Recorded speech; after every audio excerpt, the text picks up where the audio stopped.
Because the level of discomfort that the teacher experiences with the uncertainty in questioning, like you always look for the right answer. And students also, for their grades, they look what will be the right answer. And in questioning, is inherent in the questioning mode a level of uncertainty. What will be the right answer? But why is the teacher the key? I mean, I'm not saying it is, but let's think as if it were, and think hypothetically. Let's explore that line of thought for a moment. So we have to open our mind to it and say, how might we think of the teacher as the key in order to approach this? Yes? What he did to you is an example of what teachers are worried about. He questioned your basic question that it should have been more than one.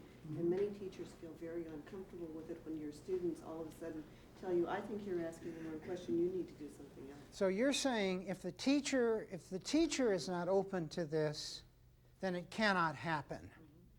Okay? Can you reverse it and go in the opposite direction? Not if the teacher is afraid of this, but what about the opposite direction? Yes? Well, by a process of elimination, if you focus on all the audiences, you can't start with the student unless the student's already equipped with critical thinking when they come into the classroom.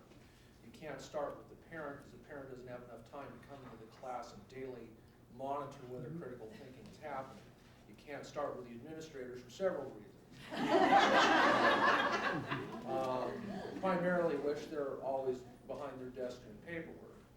And so if there's other audiences I've left out, I don't mean to, but really when it comes down to it, the teacher is in strategic positioning because by the very definition of their occupation, they're initiating the educational process. So they, by definition, they are the key element. Now let me comment on your line of thinking because it very interestingly reveals an important dimension of critical thinking. In working with problems, there are two kinds of things to consider: the things you control and the things you don't control. And very often, as people try to figure things out, they focus on what they don't control. And they lament it, and they whine about it, and they complain about it, and they put a lot of energy into that. Whereas what you, Thomas, are suggesting is find the point where we have control and focus energy and attention on the point of control. And I think that's good critical thinking in general as a strategy of working with data. Where's the point of control? Where can we act? After all, I can't do everything, but I can do something. What can I do? Yes? Thinking, the teacher's thinking, classified the different kinds of thinking, garbage, powerful, in relationship to critical thinking. Elaborate further on that, Ed. Okay, what are the teacher's feelings and what is the thinking that is driving those feelings, which drive the behavior? And we might see certain kinds of thinking that are definite obstacles to a teacher becoming a change agent. Okay. So what do I hear Ed saying? I hear Ed saying, if we're going to focus on the teacher, one of the best things to focus on is the thinking of the teacher that is standing in the way. How do the teachers presently think about instruction that leads to the consequence that they don't foster as much critical thinking as they might? And what kind of thinking do we want them to explore that would encourage them to bring critical thinking into the classroom? So not only then have we taken focus on the teacher for a moment, but now we've refined that focus conceptually to focus on the thinking of the teacher. Yes? There's another point, though. The entire system's set up to have the teacher in control. I mean, everybody comes in and sits and looks at the like the setup in the room. It's set up so the teacher makes the rules for however time you're going to spend together. And as long as there's an agreement around that, a social agreement around that, the teacher becomes the fulcrum. Okay, now that's a further argument, isn't it, for taking the teacher as the single most significant obstacle. Let's look at that argument for a moment. Or the potential for change. The single greatest potential Right. for change is the way I could say it. If every teacher began to teach differently through some miraculous process, it is clear that significant changes would occur because what happens in the classroom, as you indicate, is under the direct power of the teacher. So that's an interesting angle here. Who wants to add another thought? Yes? Well, if we're emphasizing on the teacher, it might be valuable to look to see if there's certain general goals, aims, or ends of critical thinking, and then see if the teacher shares those. For example, maybe love of truth or seeker of truth might be a general aim or goal, and then see if the instructor has that aim or goal.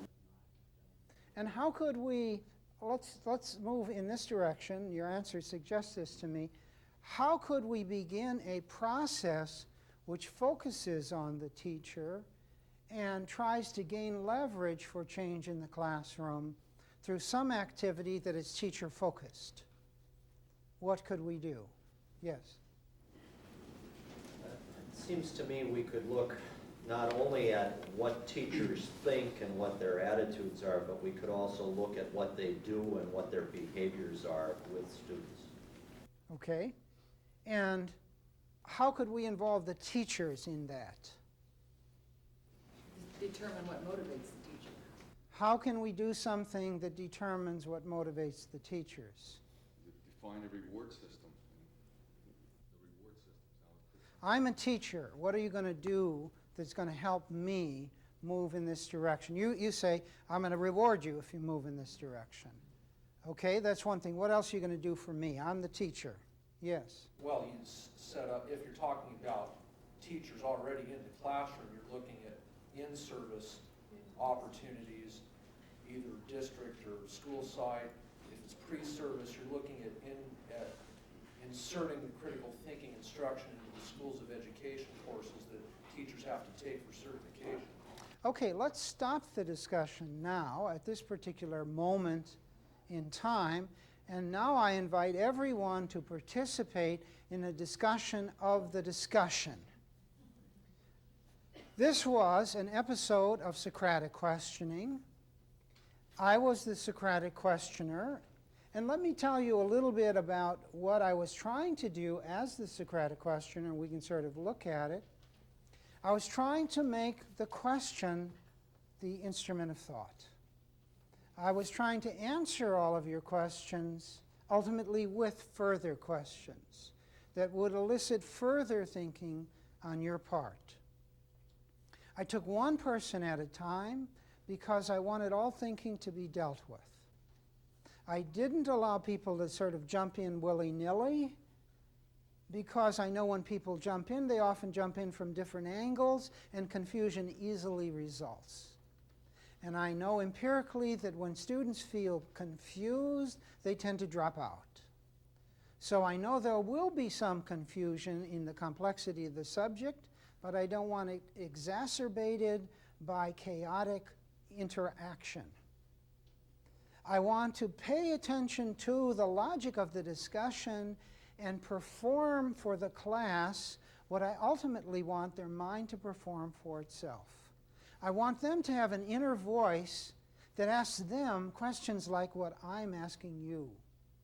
So I'm sort of trying to perform the role of the critical thinking voice of the class, and then hope that students will internalize that voice, that they will begin to ask questions like the questions that I'm asking.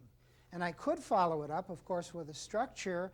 You 6 people will now be a group. You 6 people will be a group. And I'd like the person whose first name is first in the alphabet to be the questioner and to continue the discussion in a small group and have the whole class break into a group of groups, all engaging in Socratic questioning, maybe with a rotating Socratic questioner.